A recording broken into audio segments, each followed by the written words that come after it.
Welcome to study classes. Physics के इस session में हम लोग प्रत्यावर्ती धारा यानी अल्टरनेटिंग करंट के अंतर्गत व्यय शक्ति की चर्चा करेंगे। पावर इन एसी सर्किट, किसी प्रत्यावर्ती धारा परिपथ में व्यय शक्ति कैसे ज्ञात की जाती है, इसकी चर्चा हम करेंगे। शक्ति का मतलब हुआ ऊर्जा क्षय होने की दर। ऊर्जा व्यय होने की दर को वैद्युत शक्ति अथवा सामर्थ्य कहते हैं और किसी दिष्ट धारा परिपथ के लिए इसका मान धारा और वोल्टेज के गुणनफल के बराबर होता है। P बराबर V इंटू आई। अगर हम वोल्टेज को वोल्ट में यानी विभव को वोल्ट में और धारा को एम्पियर में माप रहे हैं तो जो व्यय शक्ति का मान होगा वो वाट में प्राप्त होगा। धारा और वोल्टेज का गुणनफल जो होता है वही व्यय वैद्युत शक्ति को मापता है। लेकिन जब किसी प्रत्यावर्ती धारा परिपथ की बात होती है तो प्रत्यावर्ती धारा परिपथ के लिए व्यय वैद्युत शक्ति का मान धारा तथा वोल्टेज के साथ साथ धारा और वोल्टेज के बीच कलांतर कितना है इस पर भी निर्भर करता है। यानी अगर प्रतिरोध है शक्ति, कब? जब परिपथ में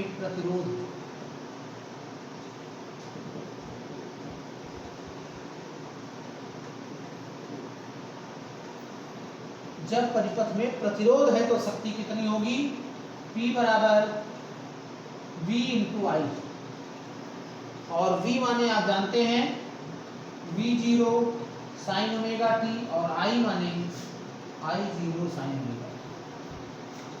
V बराबर V0 साइन ओमेगा टी और I बराबर I0 साइन। तो क्या हो जाएगा?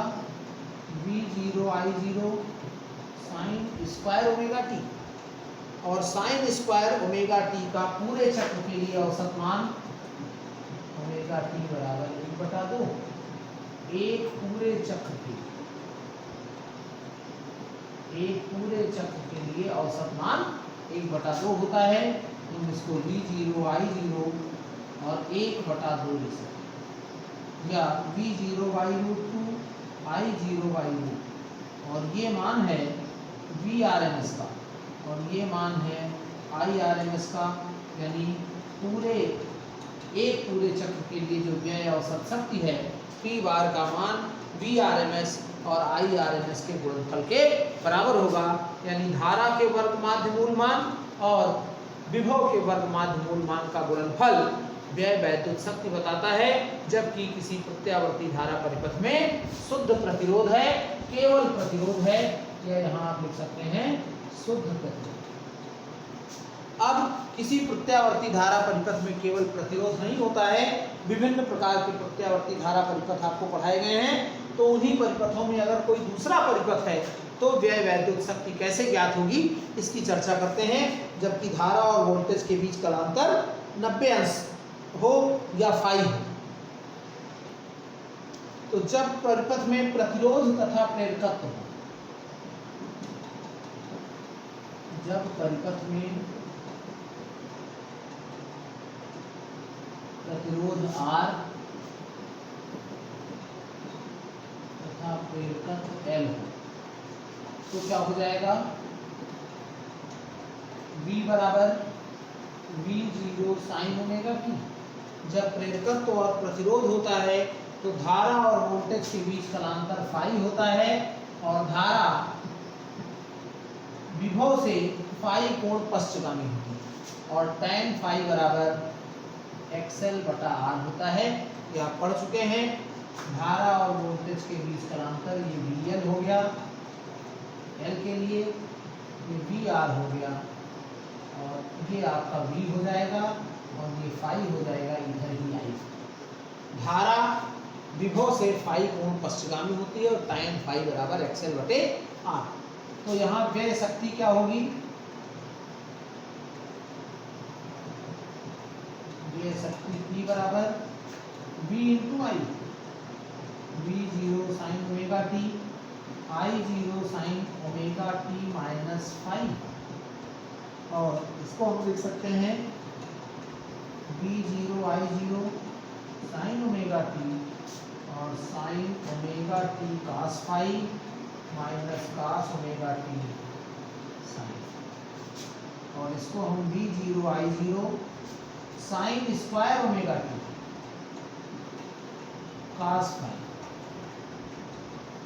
Minus sine omega T cos omega T sine, और ये 2 से गुणा और 1, और इसको हम लिख सकते हैं V0 I0 sine square omega T cos phi minus sine 2 omega T sine phi और 1/।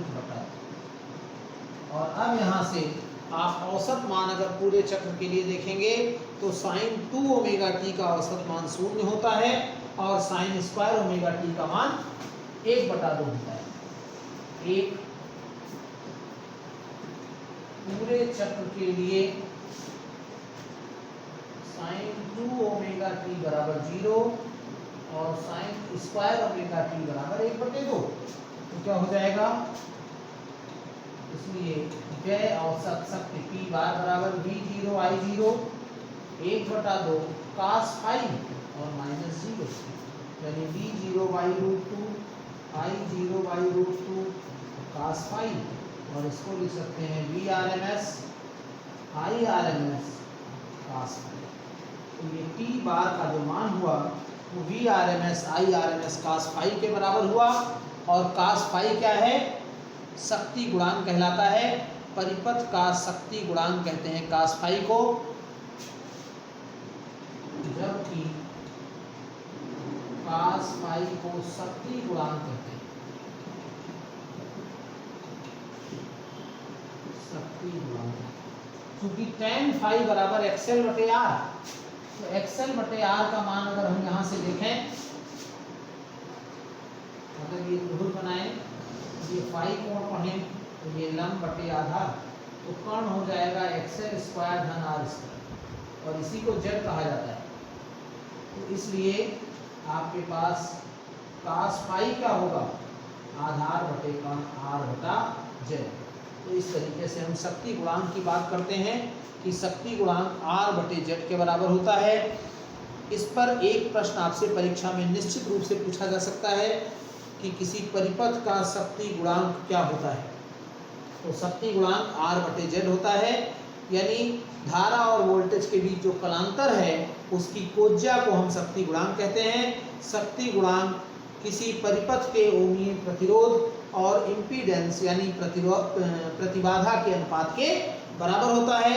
इसका मान सदैव 1 से कम होता है। कास फाई का मान सदैव 1 से कम होगा, क्योंकि Z का मान हमेशा R से अधिक होगा, या अधिक से अधिक कास फाई का मान 1 हो सकता है।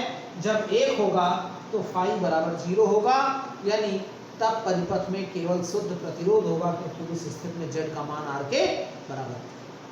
तो किसी प्रत्यावर्ती धारा परिपथ में धारा और वोल्टेज के बीच कलांतर का मान, या ये कह सकते हैं कि किसी प्रत्यावर्ती धारा परिपथ में व्यय औसत शक्ति का मान धारा तथा वोल्टेज के वर्ग माध्य मूल मान के साथ साथ धारा और वोल्टेज के बीच कलांतर पर भी निर्भर करता है, और कलांतर यानी फाई पर निर्भर करता है। फाई की कोज्या को शक्ति गुणांक कहते हैं, और इसका मान सदैव 1 से कम होता है। बहुत इंपॉर्टेंट टॉपिक है, इसी के आधार पर आपको वाटहीन धारा और चौक कुंडली पढ़नी है। तो वाटहीन धारा क्या है? वाटहीन धारा यानी वाटलेस करंट। वाटलेस करंट नाम से ही पता चल रहा है, वाट किसका मात्रक है? शक्ति का। तो ऐसी धारा जो शक्ति रहित हो, जो शक्तिहीन धारा हो, यानी धारा तो बहे लेकिन शक्ति क्षय न हो। तो जब किसी प्रत्यावर्ती धारा परिपथ में ऐसी धारा बहती है कि धारा का प्रवाह तो होता है लेकिन व्यय औसत शक्ति शून्य होती है, तो ऐसी धारा को हम वाटलेस करंट या वाटहीन धारा कहते हैं। तो अब शक्ति क्षय शून्य कब हो सकता है? P बार बराबर होता है VRMS IRMS cos phi. Vrms Irms cos phi P bar बराबर 0 यदि cos phi बराबर 0, और cos phi बराबर 0 कब होगा? जब phi का मान 90 अंश होगा, तो cos phi का मान 0 हो जाएगा, यानी धारा और वोल्टेज के बीच अगर कलांतर 90 अंश हो तो परिपथ में औसत शक्ति क्षय 0 होगा। अब कलांतर 90 अंश कब होता है? दो प्रकार के परिपथ होते हैं, जब केवल प्रेरकत्व अथवा केवल धारिता। दो स्थितियों में हो सकता है ये। कब? धारिता, शुद्ध धारिता या शुद्ध प्रेरकत्व, दो प्रकार के परिपथ ये हो सकते हैं जबकि धारा और वोल्टेज के बीच कलांतर 90 अंश होता है, और इस स्थिति में औसत शक्ति क्षय 0 होगा और बहने वाली धारा को हम वाटलेस करंट यानी वाटहीन धारा कहेंगे। तो वाटहीन धारा क्या है? जब किसी प्रत्यावर्ती धारा परिपथ में केवल शुद्ध प्रतिरोध अथवा शुद्ध धारिता होती है तो धारा तथा वोल्टेज के बीच कलांतर 90 अंश होता है। इस स्थिति में परिपथ में धारा तो बहती है लेकिन परिपथ में व्यय औसत शक्ति 0 होता है, और इस प्रकार की धारा को हम वाटहीन धारा या वाटलेस करंट कहते हैं। किंतु व्यवहारिक रूप से ऐसा नहीं होता है, ये हम सैद्धांतिक बात कर रहे हैं, क्योंकि किसी भी परिपथ का प्रतिरोध पूर्ण रूप से 0 नहीं होगा। शुद्ध प्रेरकत्व या शुद्ध धारिता वाला भी परिपथ है तो उसमें कुछ न कुछ प्रतिरोध अवश्य होगा।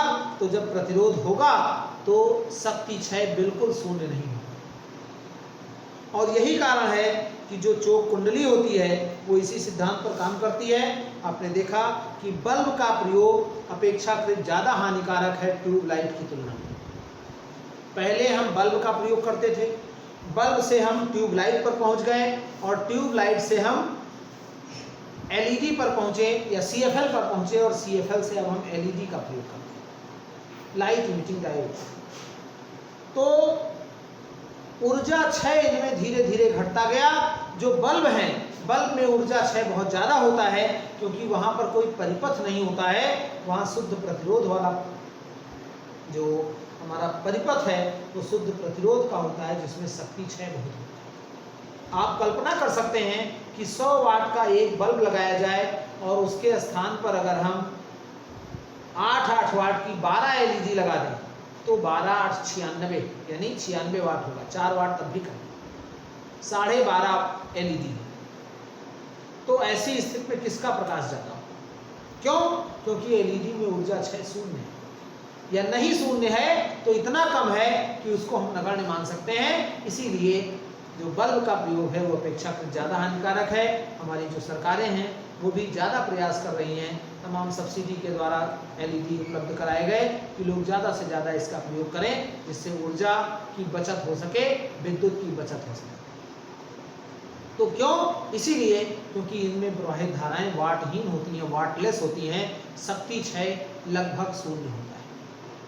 जब धारा तथा वोल्टेज के बीच कलांतर 90 अंश होगा यानी परिपथ में शुद्ध प्रेरकत्व अथवा शुद्ध धारिता होगी तो धारा और वोल्टेज के बीच कलांतर 90 अंश होगा, और इस स्थिति में बहने वाली जो धारा होगी वो वाटलेस धारा होगी, वाटलेस करंट होगी, क्योंकि शक्ति क्षय का मान 0 हो जाएगा इस कथन के अनुसार।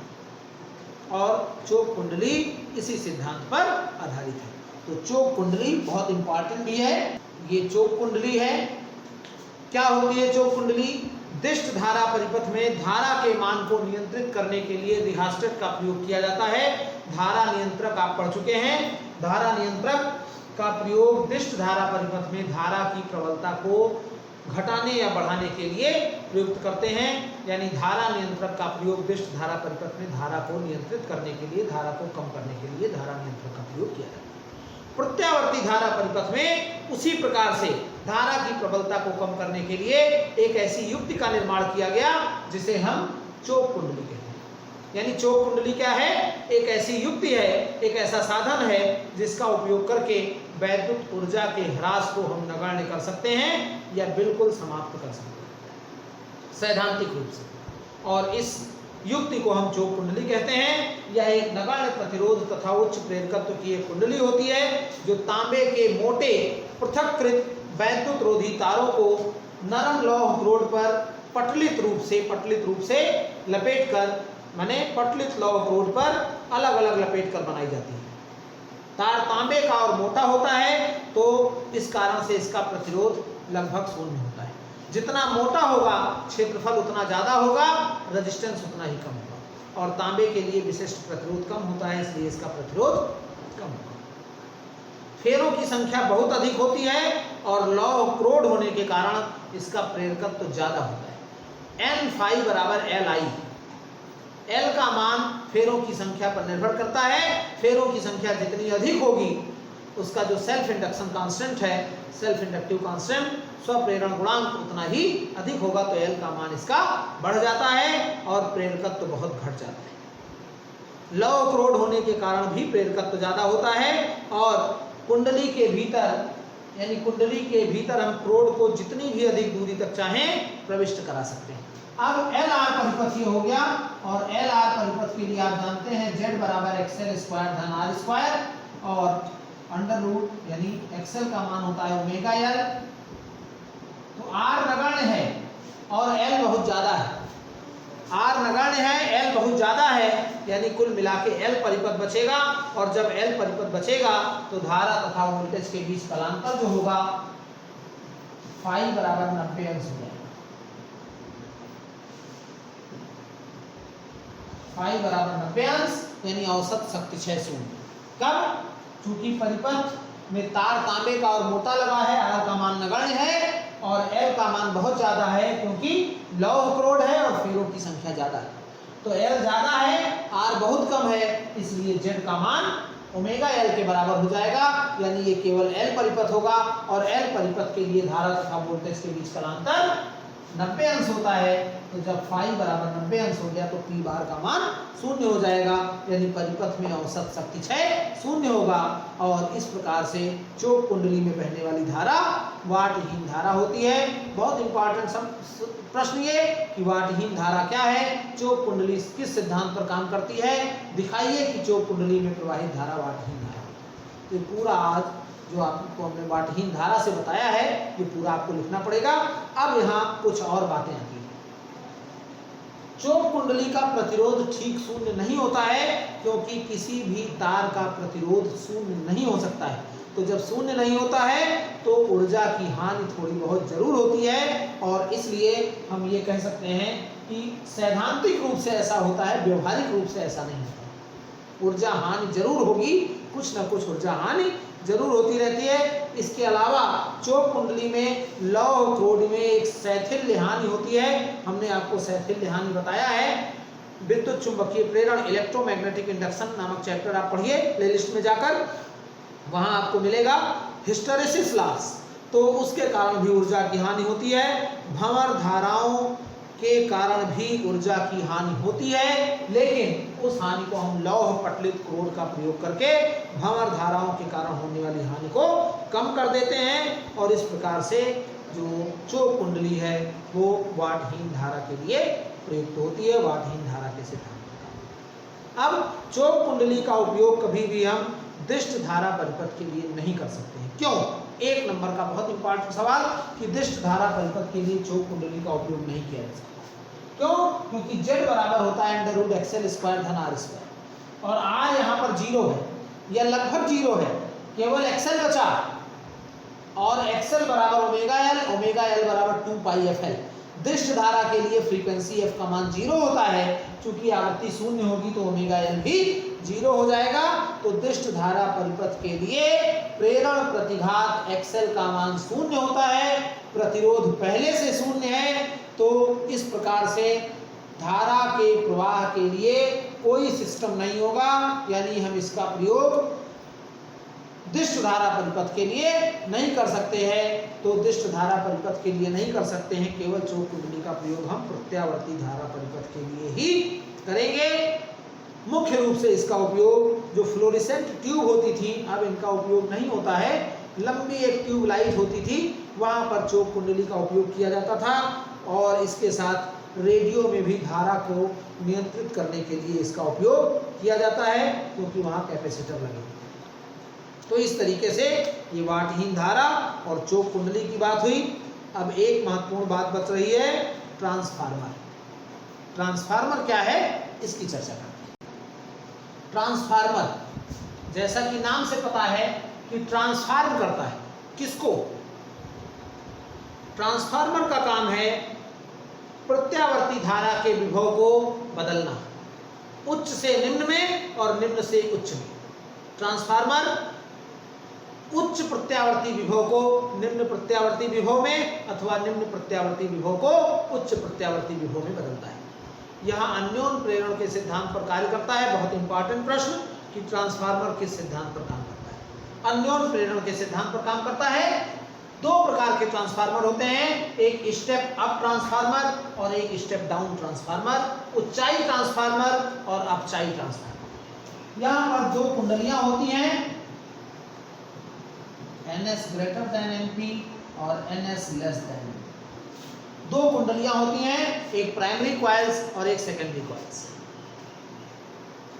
प्राथमिक कुंडली और द्वितीय कुंडली, प्राथमिक कुंडली और द्वितीय कुंडली दोनों के अलग अलग रोल हैं और ये क्रोड पर लिपटी होती हैं, अलग अलग, एक दूसरे को कहीं भी ये स्पर्श नहीं करती। जो ऊंचाई ट्रांसफार्मर होते हैं उसमें द्वितीय कुंडली में फेरों की संख्या प्राथमिक कुंडली में फेरों की संख्या से अधिक होती है। ये निम्न प्रत्यावर्ती धारा को उच्च प्रत्यावर्ती धारा में बदलता है, माने वोल्टेज को बढ़ाने का काम करता है। कम वोल्टेज आ रहा है तो उसको बढ़ाकर उच्च वोल्टेज में बदलता है। और जो अपचाई ट्रांसफार्मर है स्टेप डाउन ट्रांसफार्मर कहलाता है। इसके द्वितीय कुंडली में फेरों की संख्या प्राथमिक कुंडली में फेरों की संख्या से कम होती है। ये उच्च वोल्टेज को निम्न वोल्टेज में बदलता है, यानी वोल्टेज की प्रबलता को घटाता है। और ट्रांसफार्मर की एक विशेषता है कि ये शक्ति का प्रवर्धन नहीं करता है। ट्रांसफार्मर केवल वोल्टेज का प्रवर्धन करता है, शक्ति का प्रवर्धन नहीं करता है। ट्रांसफार्मर लोहे की पतली पत्तियों से एक के ऊपर एक रखकर पटलित क्रोड बनाई जाती है और आयताकार या गोलाकार पटलित क्रोड बना लेते हैं और उस पर दो अलग अलग कुंडलियां लपेटी जाती हैं। एक माने जो कुंडली लपेटी जाती है वो अलग अलग होती हैं। एक में तांबे के मोटे तार के कम फेरे होते हैं और दूसरे में तांबे के पतले तार के अधिक फेरे होते हैं। पतले तार के अधिक फेरे और मोटे तार के कम फेरे, पतले तार के अधिक फेरे और मोटे तार के कम फेरे। अब दो ट्रांसफार्मर होते हैं, इनमें एक को प्राथमिक कुंडली एक को द्वितीय कुंडली कहते हैं। जो ऊंचाई ट्रांसफार्मर होती है, ऊंचाई ट्रांसफार्मर में कम फेरों वाली कुंडली को प्राथमिक और अधिक फेरों वाली कुंडली को द्वितीय कुंडली, और अपचाई ट्रांसफार्मर में अधिक फेरों वाली कुंडली को प्राथमिक और माने कम फेरों वाली कुंडली को द्वितीय कुंडली कहते हैं। तो इस प्रकार से ऊंचाई ट्रांसफार्मर के लिए NS number of secondary coils is greater than number of primary coils, और अपचाई ट्रांसफार्मर के लिए उल्टा हो जाएगा, NS का मान NP से कम होगा। अब अगर हम विद्युत वाहक बल की बात करें तो जब यानी क्रियाविधि की बात करें तो जब प्राथमिक कुंडली में हम इनपुट लगाकर इसमें फ्लक्स परिवर्तन करते हैं तो द्वितीय कुंडली में विद्युत वाहक बल स्थापित हो जाता है और परिवर्ती चुंबकीय क्षेत्र के कारण जो द्वितीय विद्युत वाहक बल उत्पन्न होता है उसका मान EP बराबर minus NP delta phi P upon delta T। ये प्राथमिक कुंडली में हो गया और जो यहाँ उत्पन्न होगा वही सेकेंडरी कॉइल में होगा। तो इस तरीके से हम ES का मान लिख सकते हैं minus NS delta phi upon delta T, और जब इनको डिवाइड किया जाएगा तो EP बटा ES या ES बटा EP बराबर हो जाएगा NS बटा N।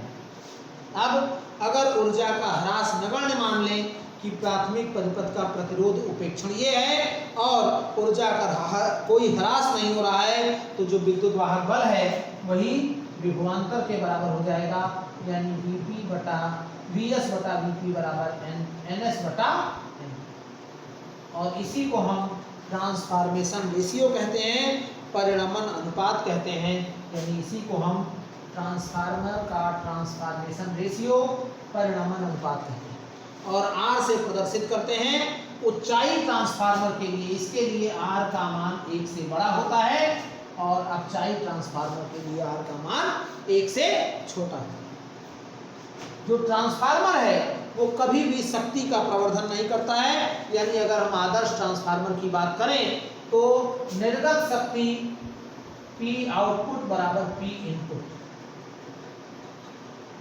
तो P आउटपुट और P इनपुट बराबर होगा, यानी Vs Is बराबर Vp Ip, Vs बटा Vp बराबर Ip बटा Is, और ये मान किसके है? Ns बटा Np के बराबर है, और यही ट्रांसफॉर्मेशन है। इन सूत्रों की जरूरत हमको न्यूमेरिकल करते समय पढ़नी है। ट्रांसफार्मर कभी भी शक्ति का प्रवर्धन नहीं करता है।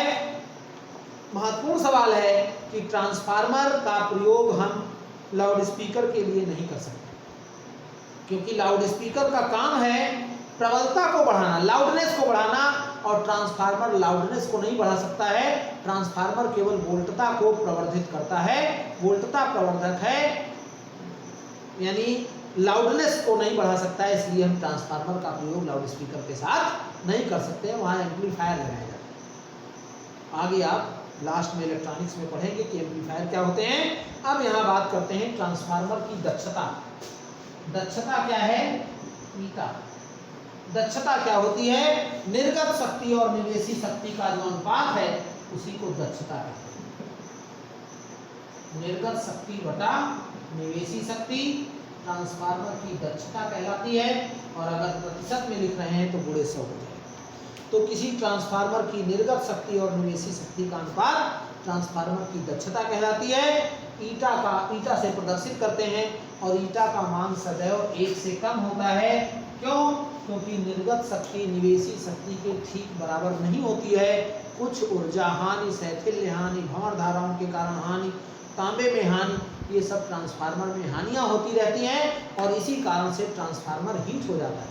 आपके स्टेबलाइजर में भी ट्रांसफार्मर लगे होते हैं, चार्जर में भी ट्रांसफार्मर लगे होते हैं, तो आप देखेंगे थोड़ी देर के बाद, उपयोग करने के बाद वो हीट हो जाता है। इसलिए हीट हो जाता है क्योंकि ये ठीक बराबर नहीं होता है, जितना इनपुट आता है उतना आउटपुट नहीं मिलता है, कुछ हानि उसमें होती रहती है, और उसी हानि के कारण जो ईटा का मान है, दक्षता का मान हमेशा 1 से कम होता है। आधुनिक ट्रांसफार्मर जो हम प्रयुक्त करते हैं उनकी दक्षता अधिकांशतः 90% होती है। तो इस तरीके से ट्रांसफार्मर का उपयोग करते हैं। वैद्युत सप्लाई को एक स्थान से दूसरे स्थान तक भेजने के लिए हम ट्रांसफार्मर का ही उपयोग करते हैं।